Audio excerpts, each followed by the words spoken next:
இன்று நம்ம ரேசிங் புறாக்களுக்கு ஒரு சக்தி வாய்ந்த நாட்டு ரெசிபி பார்க்கலாம். 20 பேரிச்சம்பழம் மற்றும் 20 அத்திப்பழம் எடுத்துக்கொள்ளுங்கள். அவற்றை சிறிய துண்டுகளாக நறுக்குங்கள்.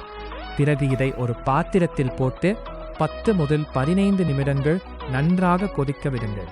கொதித்த பிறகு குளிர விட்டு மிக்சியில் போட்டு நன்றாக பேஸ்ட் மாதிரி அரைக்கவும்.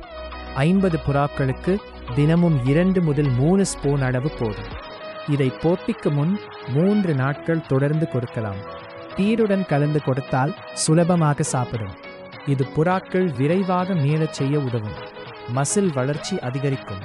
முழுமையான ஸ்பீட் பூஸ்டராக செயல்படும். உங்கள் ரேசிங் புறாக்கள் அதிக வேகத்துடன் ஆரோக்கியமாக பறக்க இந்த இயற்கை ரெசிபி உதவும்.